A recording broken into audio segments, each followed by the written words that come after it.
dear guests, dear Ulyana, dear Janusz, let us welcome you at KML Academy.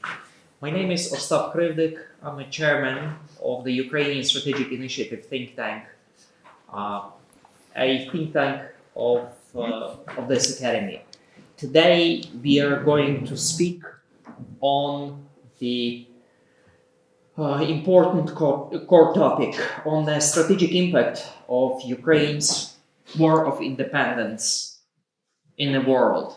And this meeting is caused by the publication of the book by Mr. Buဃайський in Ukrainian. So now let me ask Ulyana Suprun, President of the ARC Foundation, to present our guest today. Please. Thank you. Thank you very much for inviting us. And thank you, Janusz, for coming all the way to Ukraine for the book presentations that we translated Janusz's book, Failed State, A Guide to Russia's Rupture, which was originally written in English and published by the Jamestown Foundation.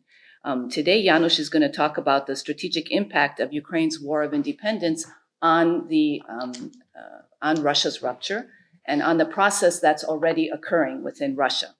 I'll give you some information about Janusz in case some of you are unaware of his extremely excellent CV. Януш Буґайський currently is a senior fellow at the Jamestown Foundation, which is an American think tank that's based in Washington, D.C. He was born in the United Kingdom and is of Polish background. He received a bachelor's degree at the University of Kent in Canterbury and a master's degree in social anthropology at the London School of Economics and Political Science. He worked at the BBC in London as a consultant on Polish affairs, and he also worked for Radio Free Europe and Radio Liberty in Munich as a senior research analyst before joining the Center for Strategic and International Studies, CSIS, in Washington, D.C. in 1986. That's when Janusz moved from the UK to the United States. He established the center's East European department and was deputy director from 1986 through 1993. And then he was appointed director of the New European Democracy Programs, serving as director until 2014, a year that's also quite significant in Ukraine's history, when he began working as a senior fellow at SIPA, the Center for European Policy Analysis. In 2020, Janusz began his work as a senior fellow at Jamestown Foundation. Jamestown Foundation was founded in 1984 and has made a direct contribution to the downfall of communism by disseminating information about the closed totalitarian societies of Eastern Europe and the Soviet Union before the time of social media. Jamestown's currently the leading provider of information on Europe and Asia for policymakers in Washington, D.C. Janusz is the author of 22 books about Europe, Russia, and transatlantic relations, and currently working on a new book about the importance of Poland in the European question. He has hosted several long-running television shows broadcast in the Balkans. He's a columnist for several media outlets such as Politico, The Hill, The Washington Examiner, Newsweek, and he's even written an article for our online journal, The ARC, which you can find at arc.ua, on mapping Russia's dissolution.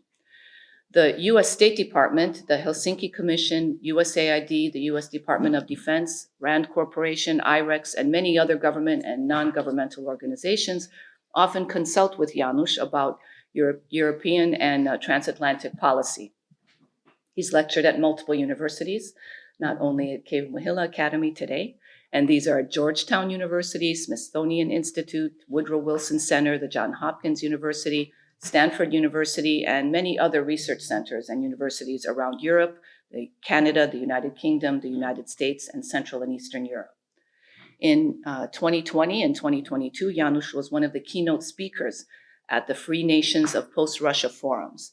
And in March of 2023, his new book, Failed State, A Guide to Russia's Rupture, won the award for Best Foreign Language Book from the University of Warsaw.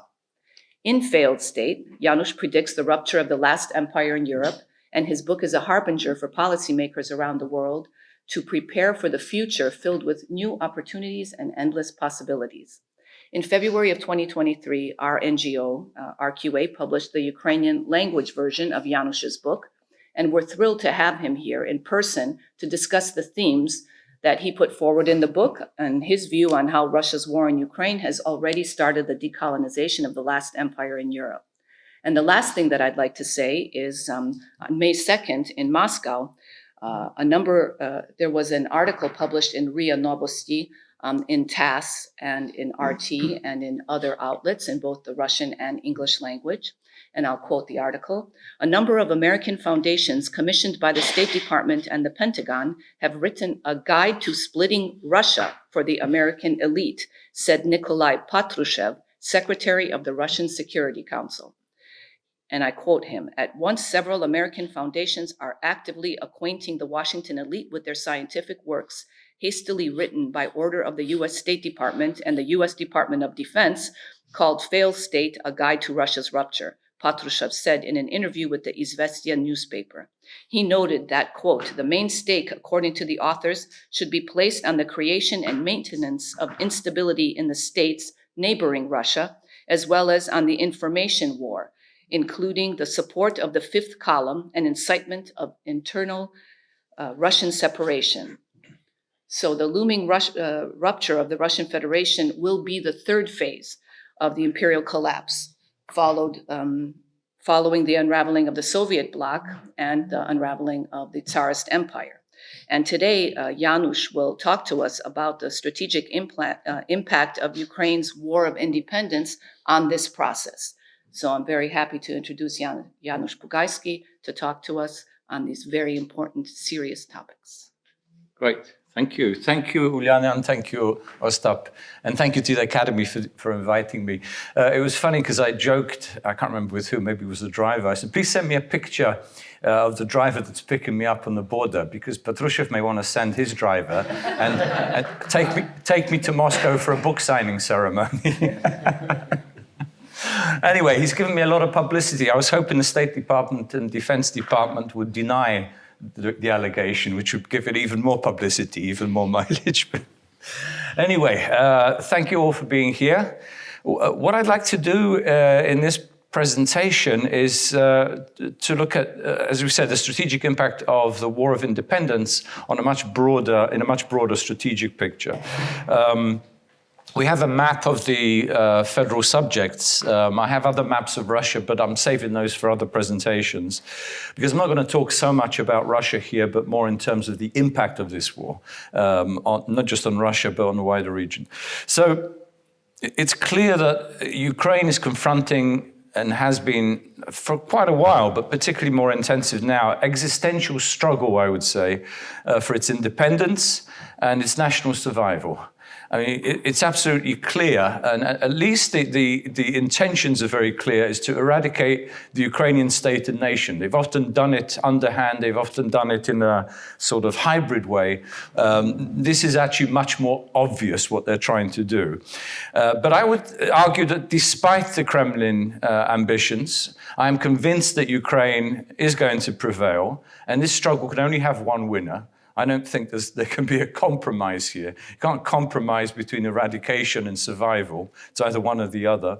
And I'm going to outline 7 points why I think the war will actually strengthen Ukraine, fatally damage Russia, and transform international security. So here we go. First point. The war has clearly had the reverse effect that Moscow intended. It has bolstered Ukrainian solidarity, strengthened Ukrainian identity, highlighted Ukraine's rich history, which everybody, I hope, is rediscovering, comprehensively alienated Ukrainians from Russians. It has also boosted domestic trust in Ukrainian leaders, hopefully not only during the war, but also after the war. They need to perform to make sure the required reforms are conducted and intensified. I would say they've consolidated Ukrainian institutions, the state-building process, and further mobilized civil society in defense of Ukrainian democracy and independence. Moreover, I would say the war has firmly placed Ukraine on the global map as an unflinching defender of human life, not just human rights, but human life, democracy, freedom, and independent statehood. And that's a huge achievement compared to the to the view or the stereotype of Ukraine before this war began. Second, the war has bolstered the Ukrainian military. From a relatively small and inadequately armed force, Ukraine has now developed into one of the most effective militaries that is adaptive, determined, and increasingly well organized and increasingly well equipped. Not as equipped as it should be. I've been one of the big critics that we didn't arm Ukraine quickly enough and with sufficient weaponry, but that's still a work in progress. And this is in stark contrast to Russia's corrupt, inefficient, and brutalized military. Ukraine will prevail in the war as long as it continues to receive the necessary military assistance. As you know, especially the long-range missiles, the tanks, the air defense systems, and fighter aircraft. The West should have been proactive a year ago in providing Ukraine with the kind of weapons it needed, and this would have saved the country, saved countless lives in Ukraine. And above all, if Ukraine had been a NATO member, it would not have been attacked because the Russia would not have risked the direct war with the United States. It's absolutely clear. As Ukraine continues its counteroffensive, only the Ukrainian General Staff, of course, knows which territories will be liberated and when. Everybody's guessing in Washington where the counteroffensive is going to be. It's probably good people are guessing because nobody knows. So, you know, the element of surprise is, as you know, very important in war. I think it's going to be obviously very tough for Russia, given their already very well-known supply problems, poorly trained troops, lack of officers, and low morale. In contrast, the Ukrainian military, despite large losses, is highly motivated and determined and has replenished its ranks with better trained troops over the past few months. Let me sort of skip ahead. So 3, the war has strengthened NATO solidarity, especially among the frontline states that are helping Ukraine towards victory. A significant part of national defense budgets in Central Eastern Europe have been diverted to helping Ukraine with weapons, ammunition, and essential logistical supplies, as we saw with the tranches that are announced every few weeks. The war has brought at least one and possibly 2 new significant allies into NATO. Finland, of course, which has, as you know, its own historical experiences with Russia, probably knows Russia better than any of us in terms of its struggle for independence and survival vis-a-vis what was then the Soviet Union. And hopefully Sweden will also be a NATO member as soon as some of the holdouts, the last 2 holdouts, agree. And this will bolster NATO's military presence along the eastern flank. Also, the defense budgets of nearby NATO states have been bolstered, particularly in the case of Poland, but also the Baltic states and Romania. And Poland now, and Uliana mentioned my next book, will be on Poland as a rising strategic player in not just in Europe, but in I would say it's the America's anchor in continental Europe, military anchor. So its defense budget is now estimated to be on track to about 4%, which is huge for any country in Europe. And Poland, I believe, is particularly well placed to replace Germany as I said, as America's anchor in Europe. Germany, as you know, has been America's main partner, if you like, ally, military base in Europe since World War II. I think that the center of gravity is shifting eastward. And above all, I would say the war will strengthen Ukraine's credentials as a future NATO member, given its military fortitude and reforms. And of course, it will possess the only military in the world that has actually defeated Russia in the modern era. I mean, you think about that, the achievement. I mean, you almost have to sit back and breathe in. Would we have said this a year ago? Well, maybe a year ago, yes, 14 months ago. Point 4, the war has exposed Russia as an anachronistic imperial and colonial state. Much of Ukraine's history and identity have been distorted or appropriated by Moscow, while Ukraine's revival has exposed the fragile foundations of the Russian state. Russia's war, I believe, is a desperate attempt to salvage the Muscovites' own brittle history and confused multi-ethnic and imperial identity. Without Ukraine, Russia's claims to empire shrink and hasten the collapse of the colonial state. The war has intensified Russia's internal problems. Hypercentralization has exposed the country's multiple weaknesses, including a contracting economy that is increasingly squeezed by international sanctions, military defeats, as we know, in Ukraine that revealed the incompetence and corruption of Russia's ruling elites, and disquiet in numerous regions over shrinking budgets, which I think will intensify over the course of this year and next. Moscow is exposed as a rapacious imperial center that will exhaust its capacities to hold the country together. It will experience elite power struggles and intensifying rivalries between the central government and disaffected regions. And I talk about this a lot in my book. In some parts of the country, it could lead to civil wars and border disputes, but it will also embolden the emergence of new states and interregional federations that control their own resources and no longer send their men to die for Moscow's empire. Point 5. The war has underscored the imperative of decolonialization and de-Russification to reverse centuries of state oppression and assimilation of indigenous nations within the various Muscovite empires, Tsarist, Soviet, and I suppose you'd call it Putinist, although he's not too small a man to be given a big word, but so be it for now. The war is accelerating Russia's imperial collapse.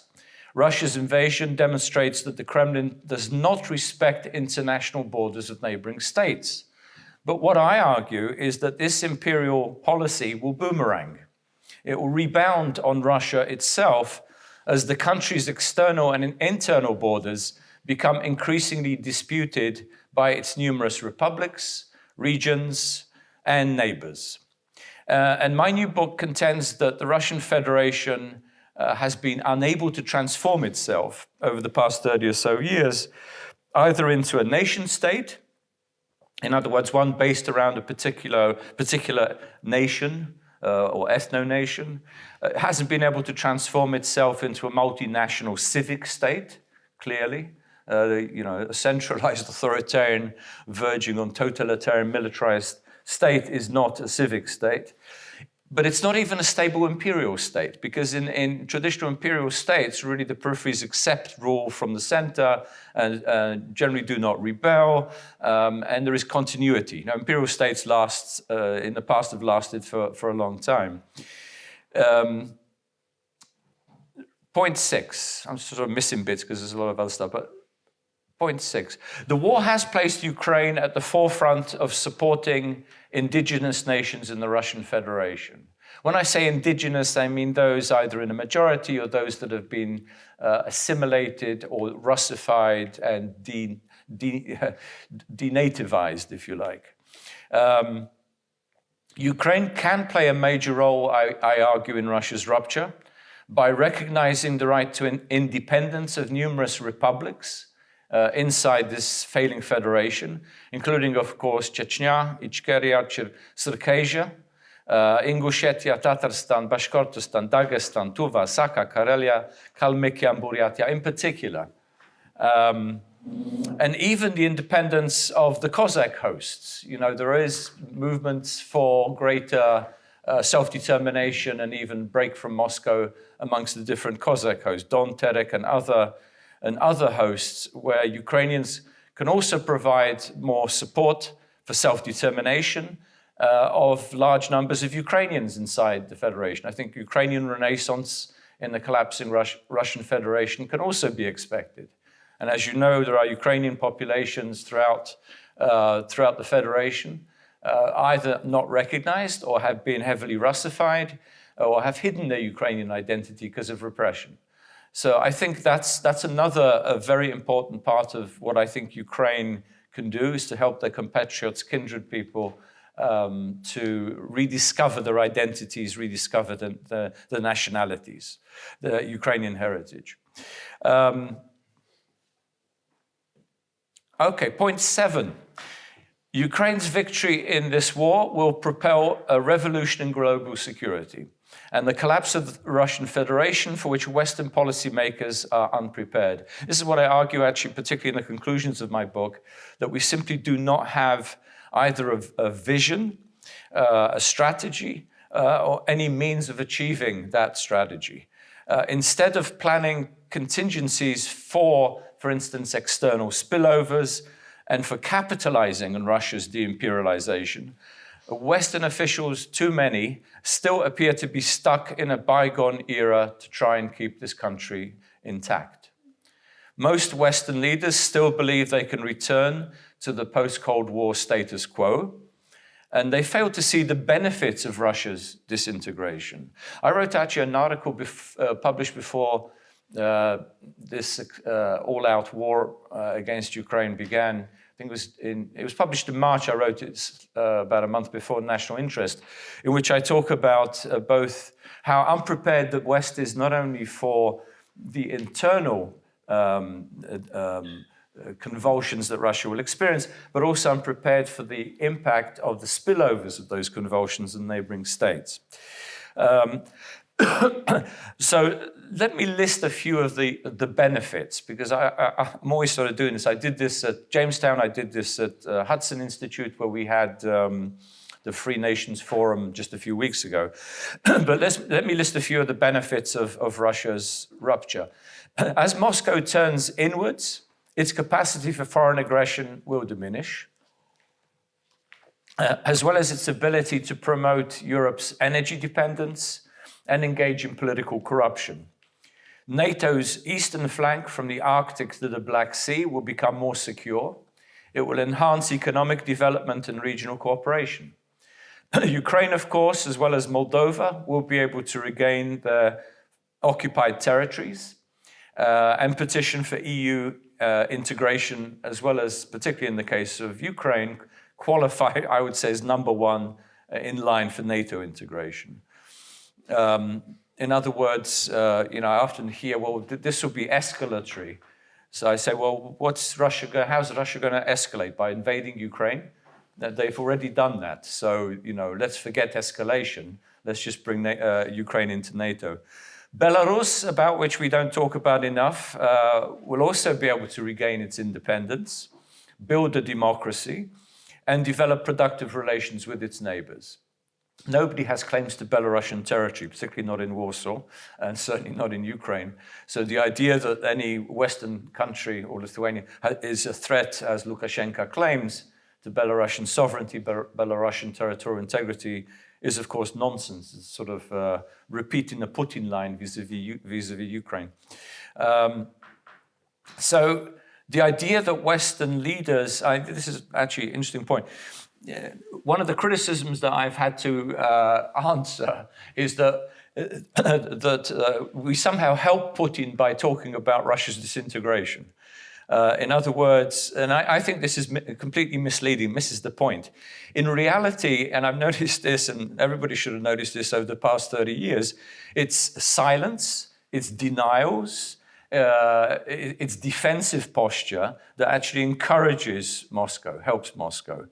The Kremlin claims that the West wants to destroy Russia, including Mr. Patrushev, regardless of actual US and EU policy. And I've often told our policymakers, look, you've been telling the Russians that NATO is not a threat. So where has that got you in the past 30 years? They're still claiming it's a threat. So, denying it actually helps Moscow to claim that there's a deep-rooted conspiracy that nobody is acknowledging, because otherwise why they would be denying it so strongly.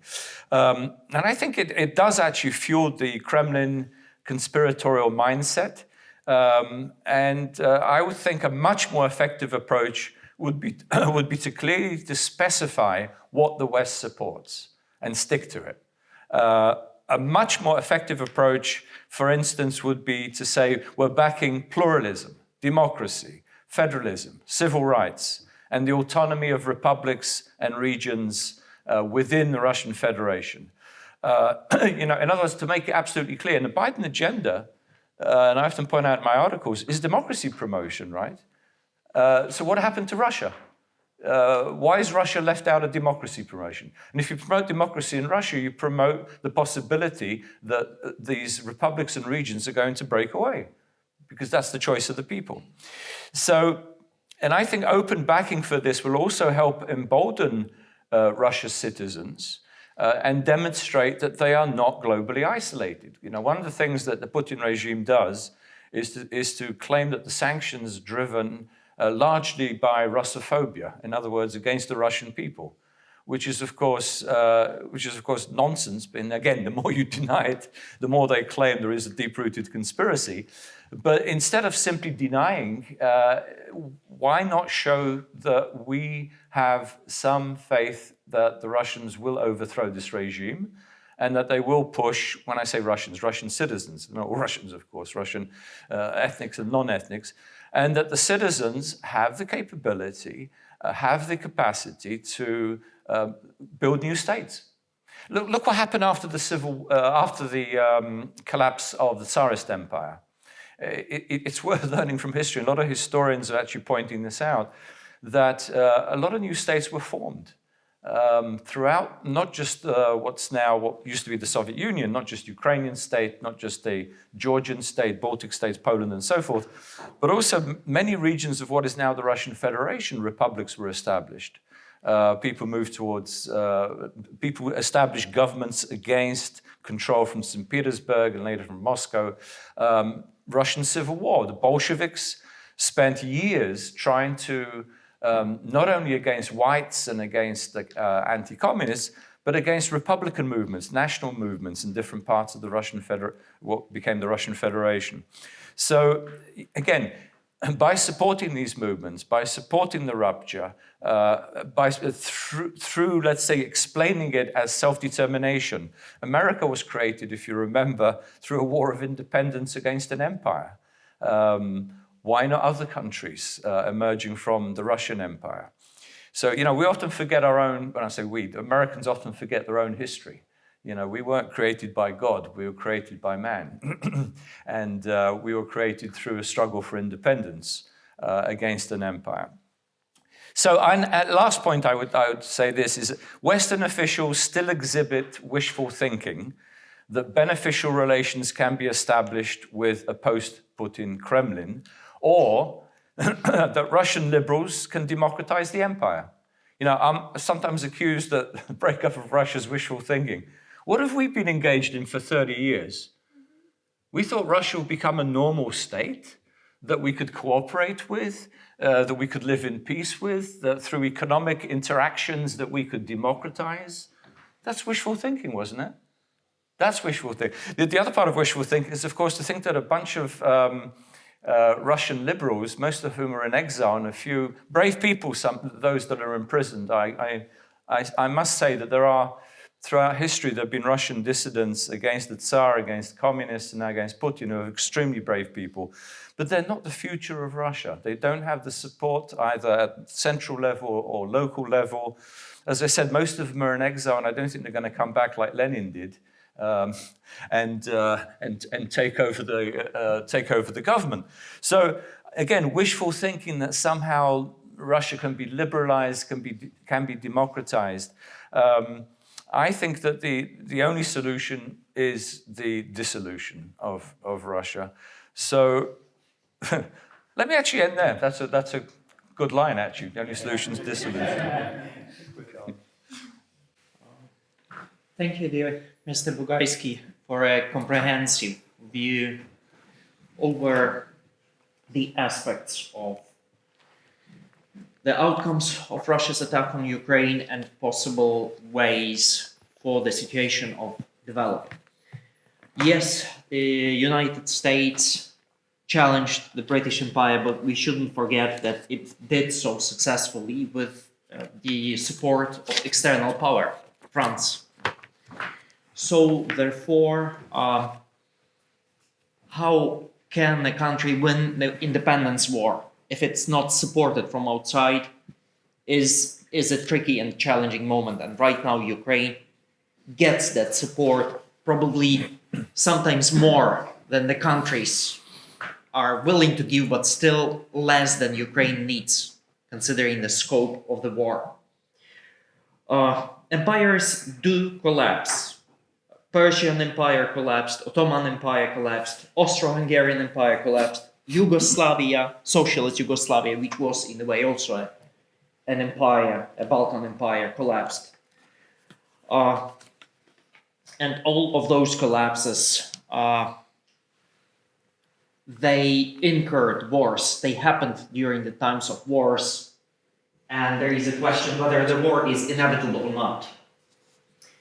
How resilient is Russia overall, with its weaknesses of counter-elites, with its centralized government, which still keeps on running, with the distribution of corruption ran around the country, with the world's constant need for the raw materials, which Russia has plenty of, and with support of India and China in the moment when West is trying to sanction it.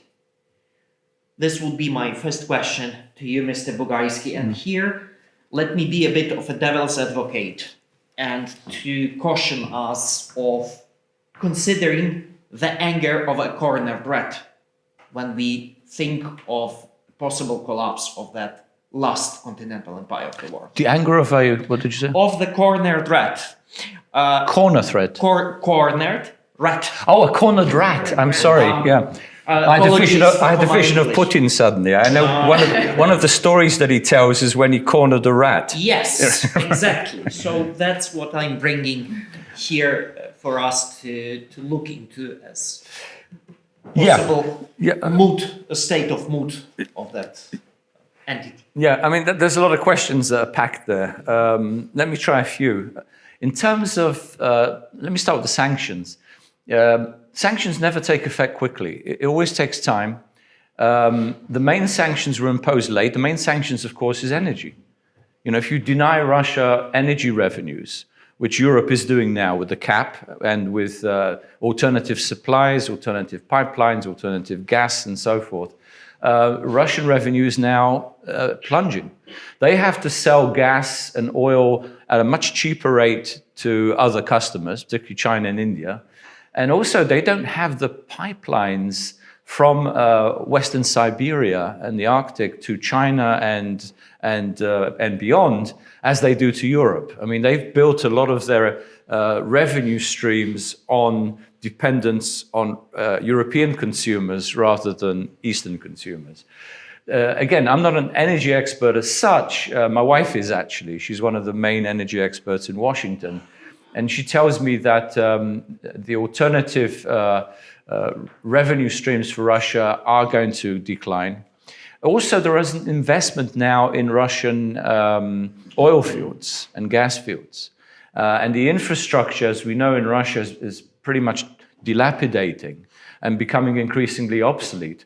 They can't get the financing or the expertise or the technology imports that they used to in order to keep these sources of energy extraction going. So, you know, that's a huge, that is the sort of, I would say, the main part of the sanctions regime. There are many others that affect the Russian economy. Now, in terms of your first question, in terms of resilience of the Russian state, I think that's going to come under increasing question. This Putinist state, it's not even, I would say, as strong as the communist state, which we know collapsed, because at least the communist state had a party apparatus that controlled everything, and there was a line of authority to the top, and there was even at the top, of course, it was oftentimes personal leadership, but at the top, at least there was a Politburo that decided on the replacement. Russia does not have this at the moment. Who's going to replace Putin? It's not like Korea. Korea figured out the best way to preserve a totalitarian regime, which is to give it, you know, to make it a royal communism, right? But in the case of Russia, I would say there's no easy line of succession. There's a personalistic regime that once it begins to collapse, which I think, and I'll explain why, there is no easy replacement. There will be a struggle for power. There will be a political vacuum. People are talking about, power lying in the streets, and it's going to be up for grabs against. We're already witnessing some of these power struggles. At the moment, they're verbal, but as you know, Russia, underneath the surface, there's a lot more going on. When you see somebody's nose peeking out, that means there's more to it. Also, I would say that as resources begin to dwindle, state resources, in other words, state revenues, increasingly things like social services, infrastructure, healthcare, all these things are going to be constricted. Expenditures on these are going to be constricted. The regions are going to be increasingly squeezed by Moscow for financial assistance, for military assistance. So I think these factors, together with increasing losses in the war, they've tried to hide it as much as possible, but if they're determined to throw in as many Russians to die as possible in Ukraine, that is going to hit back, particularly in the poorer regions and in the national regions of Russia. We've already had some demonstrations which have been quelled, but I think this needs to be very, very closely watched. And this is something actually I think Ukraine can watch very closely in terms of, or should monitor closely and inform its Western partners. The degree to which there are protests against the war, and sometimes they don't necessarily take the form of people out in the streets. Sometimes it means there's acts of sabotage to prevent, we've seen some of this, to prevent recruiting stations from getting new recruits from these regions, from these republics. So yeah, I mean, again, to answer your question would take several days, but I do think all these factors will increasingly coalesce, and as I write in my book, they will start the process of disruption, and then that leads to rupture itself. And rupture itself, during the rupture, there will be alternative voices for what kind of a Russia or post-Russia is constructed. Interesting that you mentioned Yugoslavia, because I do point out that I think the unraveling of Russia will partly mimic the Yugoslav scenario.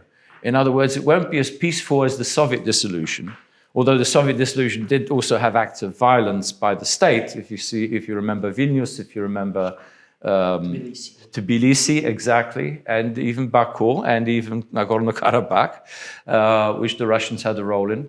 So, but the Yugoslav scenario was much bloodier. Particularly, I would say, in the case of the war within Croatia, the war within Bosnia-Herzegovina, and of course over Kosovo, in which NATO intervened. So, and that's interesting too. Will at some point NATO be intervening in some post-Russia conflict? I haven't written about this yet, but that's made me think. That's a good. That could be a good subject. So yeah, let me stop there so we have time for other questions. Thank you, and two more questions Two more, from my okay. side. Yes, one will be referring to the chicken key of thinking in the West. Kotlet, yeah. The moment when the suicidal nationalism notion was proclaimed from the tribune of Ukrainian parliament. I think it was 2 weeks before Ukraine proclaimed its independence. Yeah. And a lot of contemporary thinking in the West is constrained by the fear of the nuclear war, and it's masked under the realism, under the realistic thinking. How can we challenge those assumptions, which are still quite powerful, in between the fear and in between the cynicism, which is covering the cowardice over the undecisiveness, and too little, too late, and too reactive towards Russia's Yeah, good question. The Kotlet speech, I think, demonstrates two things. One, that American policy making wasn't forward-looking. It was still stuck in what was then Cold War thinking. In other words, to try and keep democratize the Soviet Union, try and keep it together. Moscow is the center. Forget your little local squabbles and let's live happily ever after. I mean, this, again, completely mistaken. Secondly, I would say what the chicken cutlet or the Kiev cutlet speech reveals is that it's the countries themselves, the people in the countries that determine their future. not Western policymakers. Western policymakers, including the United States, can help, and they often help late. Late is better than never, I suppose, but it's the people on the ground that decide here in Ukraine what Ukraine's future is, and I would say the same in Russia. We cannot be against the fracture of Russia if most citizens of Russia would like that. If the Chechens and Ichkerians want to break, why would we deny that? If they do not see themselves as part of Russia, but see themselves as an independent state that has been suborned to Russia over the centuries, we cannot deny that. And the same goes for Tatars, the same goes for Bashkirs, the same goes for Yakuts and others. Not to mention some of the regional movements, in the Urals and in Siberia, where there are potentially rich emerging countries. So the arguments I would use is what I've said before, actually. One, we should be supporting democracy, pluralism, human rights, federalism. Fine. Look, if we're not supporting the rupture of Russia, at least support genuine federalism. America is a genuine federation, right? Look at the American model. There are other federal models. So let's push Russia. Let's, on the international agenda, in international diplomacy, create a federation. Let's see how committed you are to your people. We're not even doing that. I mean, I would go a lot further and talk about self-determination, separation, independence, and so forth. So that's, there's several pillars of this that I think we can argue vis-a-vis Western policymakers that are hesitant in pushing this. And I would say, look, ultimately, it's not up to us. It's up to them. But we should be prepared for it, because we're going to be taken by surprise, and we're going to have some negative repercussions in neighboring regions. What happens, for instance, if some populations in the North Caucasus demand independence, and the Russians try and stage some sort of counteraction, which then turns into a sort of local war, which spills over the border into Georgia. And remember, Georgia borders, 5 or 6 North Caucasian republics. We're not prepared for this at all. The Georgians are. I tell the Georgians, you're going to have major conflicts on your borders, and you need to be prepared for them. And I'm not just talking about North Ossetia and Abkhazia. I'm talking about Ingushetia. I'm talking about the Circassian regions, as well as Dagestan, which is a huge problem as well for Russia. So that would be my answer, my short answer. There was also the nuclear question. Oh, the nuclear question. Yeah, the nuclear question, again, that's raised when the status quo lobby, or the realists, run out of arguments, they turn to the nuclear and say, well, the Russians are going to nuke us. They've said nuclearly armed state does not lose war. Yes, it did. The United States lost in Vietnam. We lost in Afghanistan. We were nuclear. We were armed. We had nuclear weapons. So France lost in Indochina, had nuclear weapons. That's nonsense. That itself is historically incorrect. But the idea that Putin and his company are nuclear jihadists is nonsense. I mean, these people have spent their lives stealing from the state, accumulating property at all levels of the elite. They're not going to want to lose all this. They're going to want to hang on to as much of it as possible. I saw this for instance, in Yugoslavia. Of course, they didn't have nuclear weapons. They were trying to hang on to as much as possible of their power, transforming themselves into democrats, or in some cases fleeing abroad. They're not going to kill themselves. And quite frankly, we need to point out very clearly, and I think we have, that any use of nuclear weapons really is the end of Russia.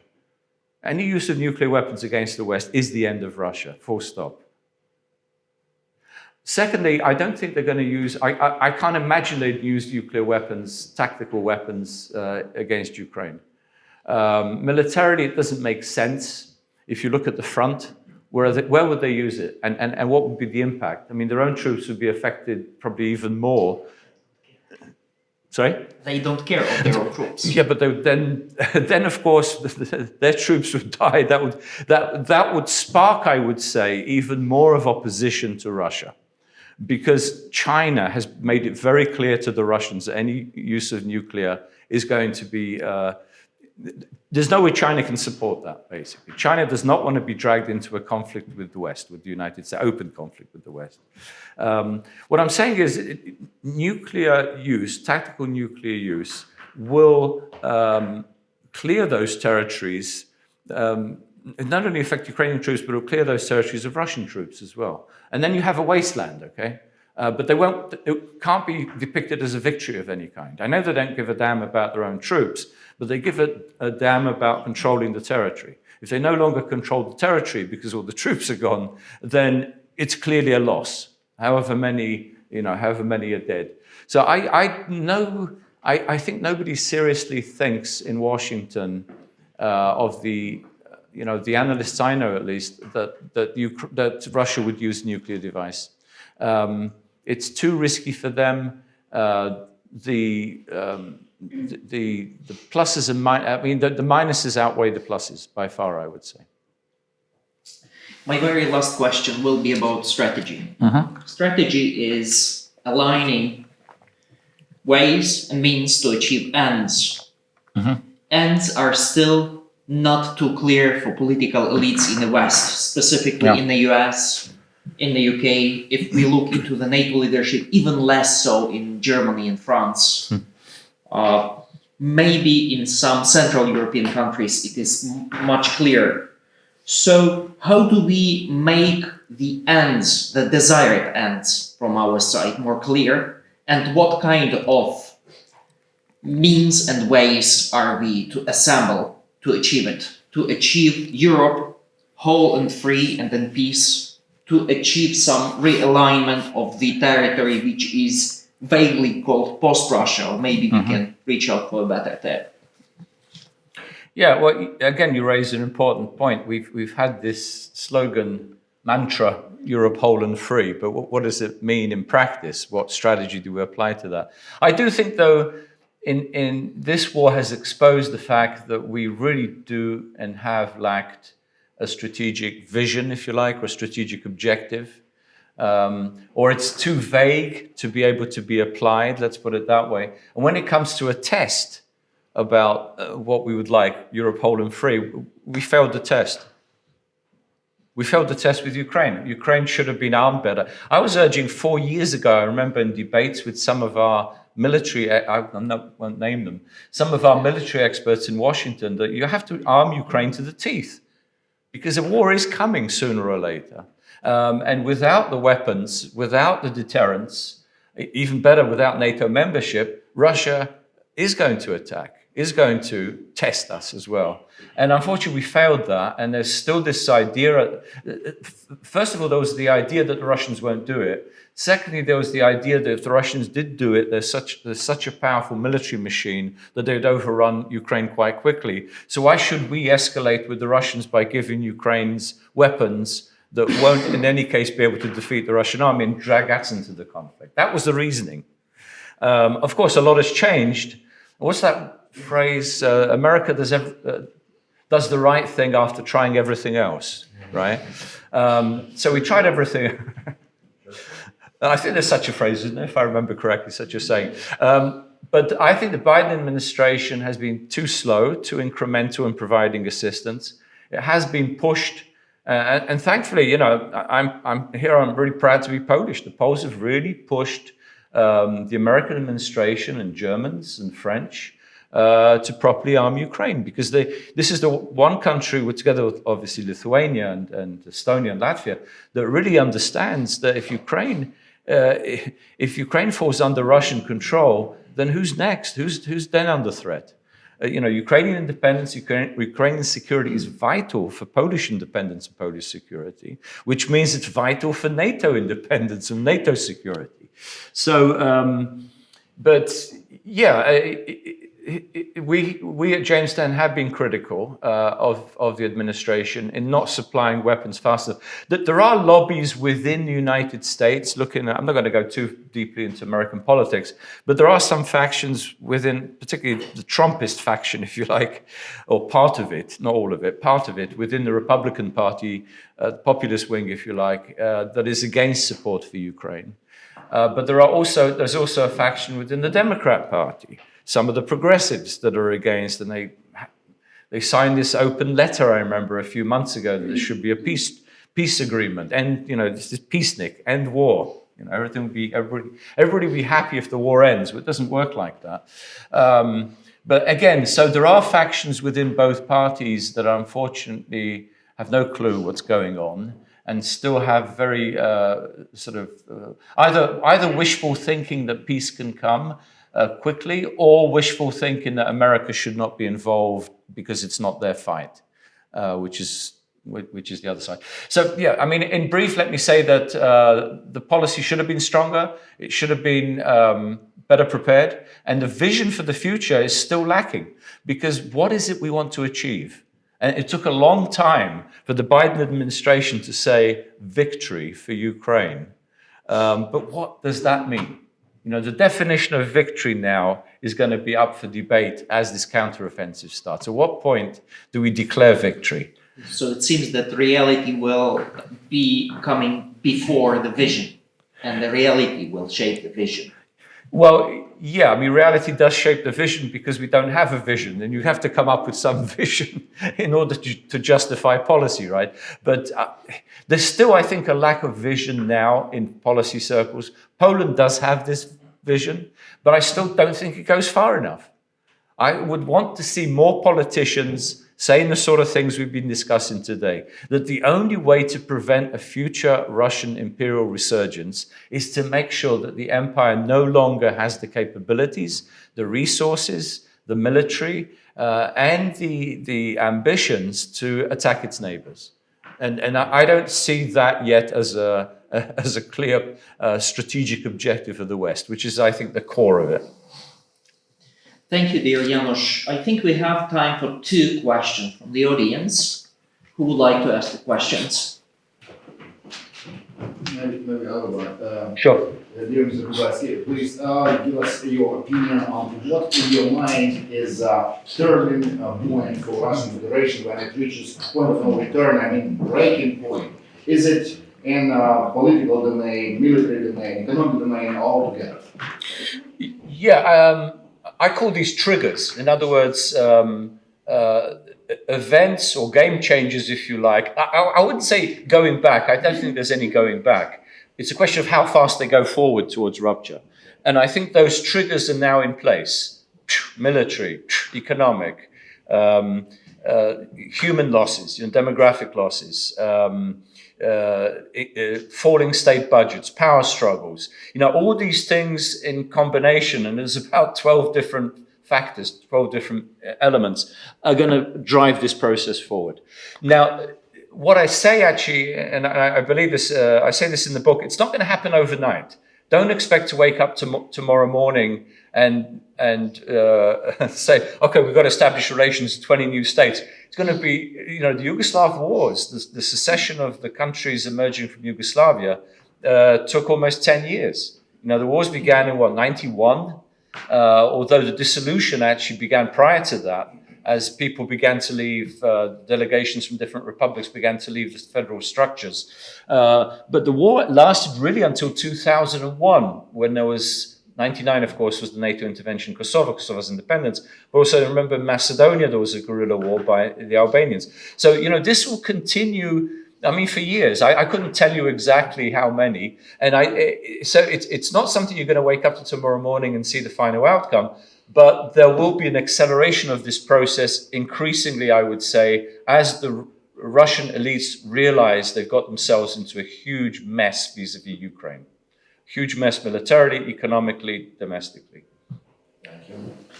Please. Thank you very much for your overview. My question would be about China.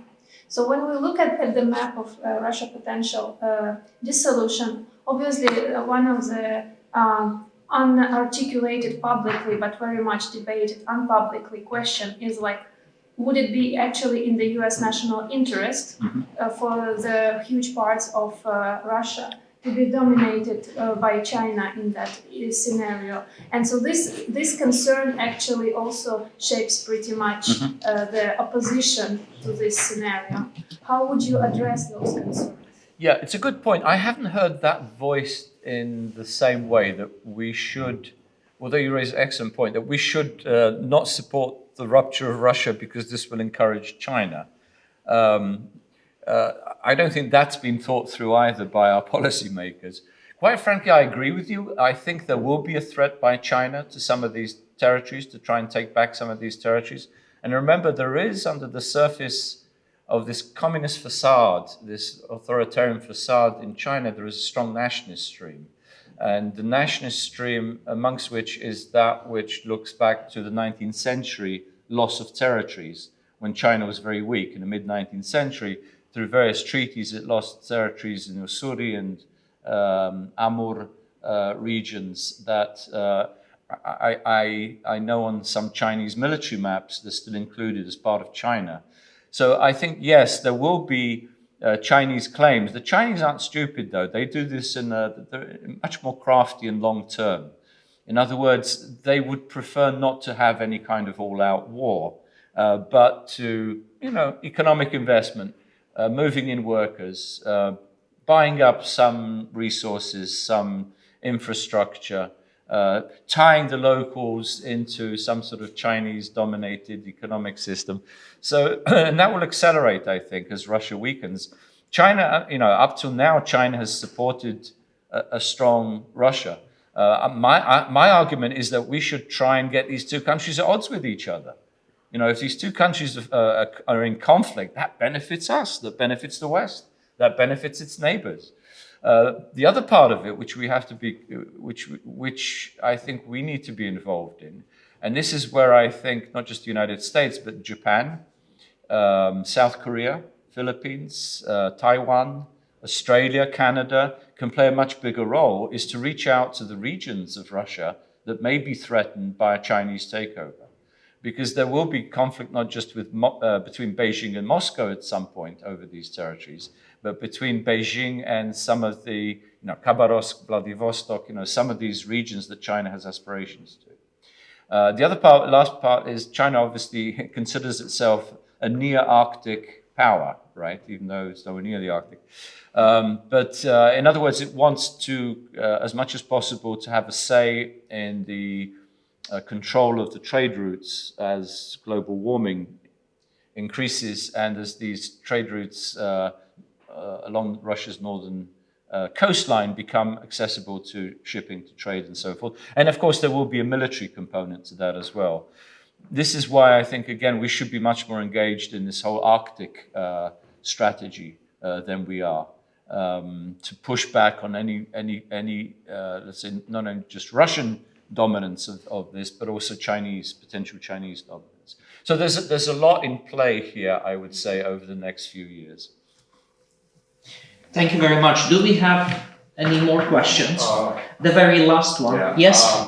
Sure. Or do we have What? the one? Yeah. What's your sense? I mean, I see this color picture of ruptured Russia, but what's your sense of the potential, actually, of these territories to even think of their own independence? Because many analysts actually argue that there is no more feeling of identity of even like ethnic minorities that were clearly there even 20 years ago. Like we look at Buryats and we see a lot of evidence of these people actually voicing their identity as being Russian, even though they don't even look Russian. I mean, they're clearly not Russian.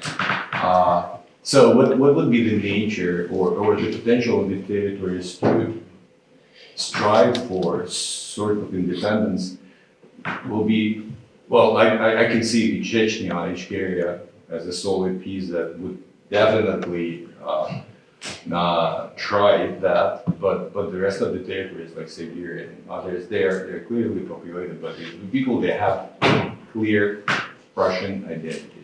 Let me just say a couple of things. It's amazing how since the war, since Russia launched its full-scale war against Ukraine, if you look at some of these propaganda clips from Moscow and from the regions, they're trying to convince the regions that they're all Russian.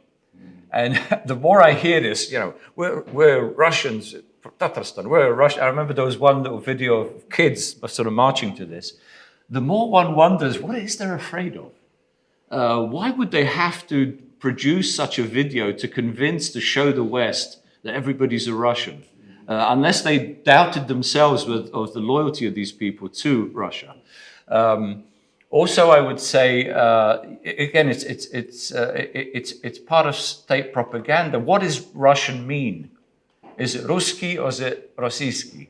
You know, there is a difference between ethnic and what was part of the empire. You know, a citizen or a member of a state, part of the state, which was controlled by from St. Petersburg or subsequently from Moscow. Also, I would say this is where we need much closer monitoring of the situation in these regions. And one other thing, actually, the census, I mean, this most recent census is now hugely in dispute. That a lot of it was lied, that they tried to increase the number of Russians. They didn't actually talk to a lot of people about their identity. Plus, of course, a lot of people, particularly during war and during increasing militarization and state control, hide their identity. They don't want to stand out. You know, most people are not brave. Except when the inevitable begins to happen. Also, I would say if you look at previous censuses, which we think are much more accurate, 14 of those 22 national republics have shrinking are no longer Russian majorities, and they have shrinking ethnic Russian populations. Maybe part of this recruitment process for the war, particularly in places like Buryatia and North Caucasus, was to kill as many of the non-Russians as possible in Ukraine. But it's a traditional policy where empires use subject peoples against another subject or another people they would like to subject. So again, a shrinking Russian population, rediscovery of ethnic identity when the state weakens, new elites are rising. You know, this Free Russia forum, some of these people, okay, many of them are in exile, but they do have contacts back home. For instance, there's this very good guy, this Kalmyk, or Oirat Kalmyk, who's extremely active, and he has a network. And he says, yes, there are people on the ground that will be thinking this way.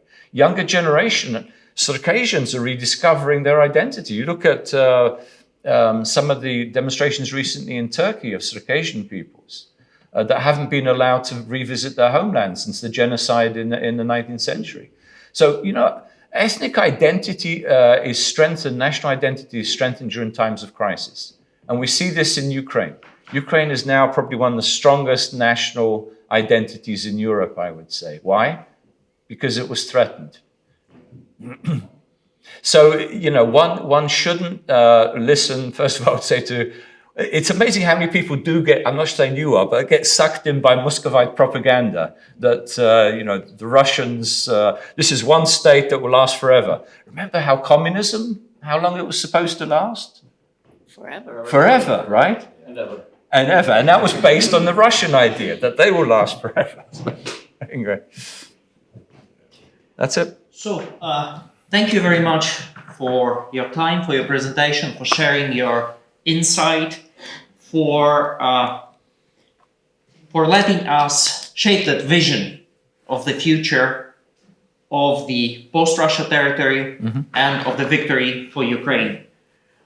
We are very much looking forward to seeing you again here at KML Academy, both in person and virtually, should there be future events. And we wish you to have a good stay in Kyiv and a productive insights into Ukraine's fight for independence now.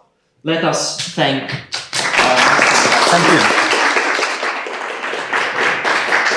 Slava Ukraini. Also, if you'd like to purchase the book is available in English on the Jamestown Foundation site, and in Ukrainian it is available at bookstores as well as failedstate.com.ua, where you can purchase the book in Ukrainian. Thank you. Thank you, thank you. To Maxim from Janusz. We published a small piece, and it's translated in English. My colleague, I also director of School for Policy Analysis. We published a material on that Ukrainian government should support the national movements, especially Russians. Rossiyski. So that's why I'm glad that there is a material like that, and put forward the idea. Excellent, great. I actually got in touch with you in March last year, I was an international secretary of Free Trade. Ah, okay. And we talked online. Okay. Yeah. There's so much going on, one forgets a lot of stuff, but that okay? Thank you very Great. much. Thank you.